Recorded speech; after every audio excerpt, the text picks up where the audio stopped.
৫.৫ লাখ টাকার ঘাটতি দেখিয়ে গত বছরের আয় ব্যয়ের হিসাব জমা দিয়েছে বিএনপি। সোমবার নির্বাচন কমিশনে বিএনপির একটি প্রতিনিধি দল এই হিসাব জমা দেয়।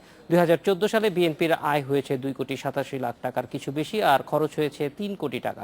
গণপ্রতিনিধিত্ব আদেশ অনুযায়ী প্রতি বছর ৩১ জুলাইয়ের মধ্যে নিবন্ধিত রাজনৈতিক দলগুলো আগের বছরের আয় এবং ব্যয়ের হিসাব জমা দেওয়ার কথা। এবছর বিএনপি ৩১ আগস্ট পর্যন্ত সময় চাইলেও নির্দিষ্ট সময়ের আগেই তারা এই হিসাব জমা দিল। ২০১২ থেকে ২০১৪ পর্যন্ত এ নিয়ে টানা ৩ বছর বিএনপি ঘাটতি বাজেট রয়েছে। এই হিসাব জমা দেওয়ার জন্য ১৫ সেপ্টেম্বর পর্যন্ত সময় চেয়েছে আওয়ামী লীগ। মাসিক চাঁদা, তারপরে হলো আপনার আমাদের লিফলেট বিক্রি, সদস্যপদ বিক্রি ফর্ম এবং এককালীন দান, এই হলো মোটামুটি আমাদের অনুদান, এই হলো আমাদের মোটামুটি আয়ের উৎস।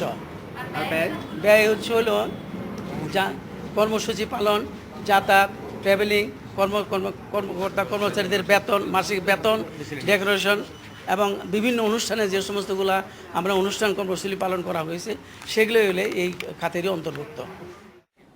রাজনৈতিক দলগুলোর আয় ব্যয় নিয়ে কথা বলতে রাজধানীর লালমাটিয়া থেকে যোগ দিচ্ছেন রাষ্ট্রবিজ্ঞানী অধ্যাপক রওনক জাহান।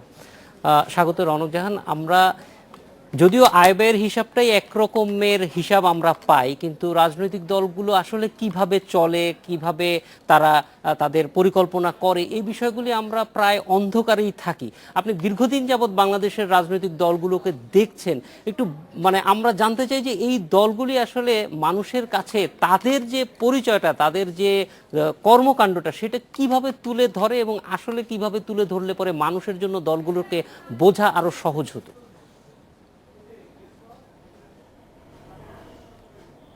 এখন হচ্ছে যে রাজনৈতিক দলগুলা প্রথমেই তো হচ্ছে যে তাদের নিজস্ব কিছু সামাজিক অর্থনৈতিক কর্মসূচি থাকা দরকার এবং মানুষের কাছে এই কর্মসূচিগুলোই নিয়ে যাওয়ার কথা। কিন্তু দুর্ভাগ্যজনকভাবে আমরা যা দেখছি সেটা হচ্ছে গত বেশ কয়েক দশক ধরে রাজনৈতিক দলগুলো তাদের আদর্শ কিংবা কর্মসূচি, তাদের কর্মসূচি, রাজনৈতিক অর্থনৈতিক সামাজিক উন্নয়নের কর্মসূচি অন্য দলের থেকে কী ধরনের তফাৎ, এইগুলো নিয়ে লোকের সঙ্গে অত কথা বলছে না।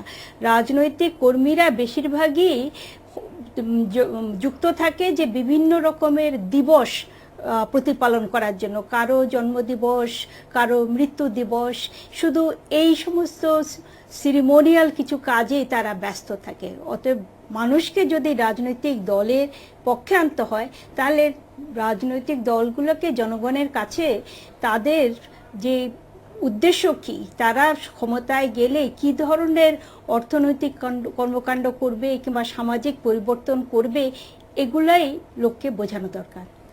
অধ্যাপক রওনক জাহান, আমরা উন্নত বিশ্বে দেখতে পাই যে রাজনৈতিক দলগুলি কিভাবে তাদের অর্থ সংগ্রহ করছে। এমনকি রাজনীতিতে আমরা আমেরিকাতেও দেখি যে সামনে প্রেসিডেন্ট ইলেকশন আসছে, তারা কিন্তু এন্ডোমেন্ট ফান্ড এবং অন্যান্য ফান্ড তারা তুলবে, দল থেকে তুলবে এবং প্রার্থীরাও তুলবে। সেটার একটা নির্দিষ্ট হিসাব অনলাইনে গেলেই দেখা যায়, একেবারেই স্বচ্ছ। কিন্তু বাংলাদেশের রাজনৈতিক দলগুলোর মধ্যে কোনোভাবেই জানা যায় না যে তারা আসলে কোথা থেকে কিভাবে টাকা, এই টাকার উৎসটা কি, এবং যতটুকু টাকা বিএনপির মতো বড় দল বা আওয়ামী লীগের মতো বড় দল ৩ কোটি ৪ কোটি টাকার বেশি আয় ব্যয়ের হিসাব কোনোদিনই দেয় না। এটা খুব বেশি বাস্তবসম্মত মনে হয় না। এই জিনিসগুলিকে কিভাবে বাস্তবসম্মত করা যায় এবং সেই ব্যাপারে আমাদের নাগরিক সমাজ কি উদ্যোগ নিতে পারে?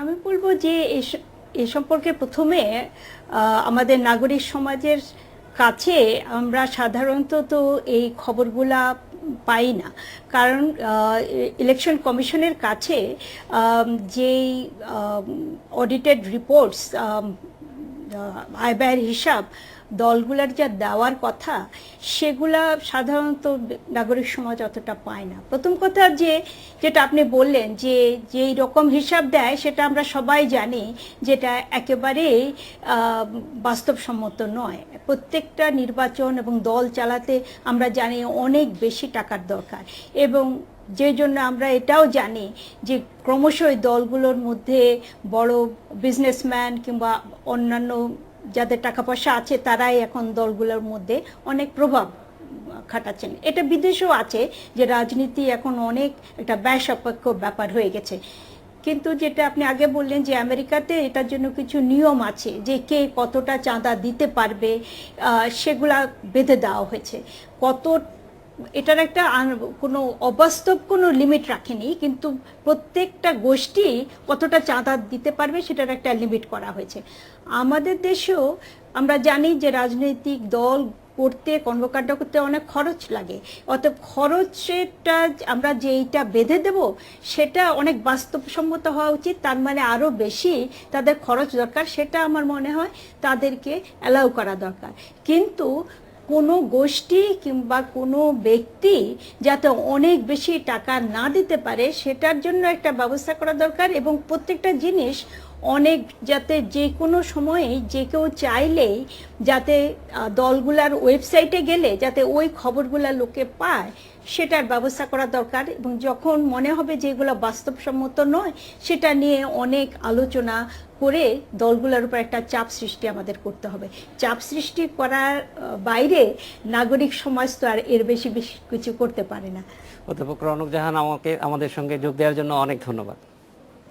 এডিটর স্পিকে এবার একটা বিরতি, ফিরছি।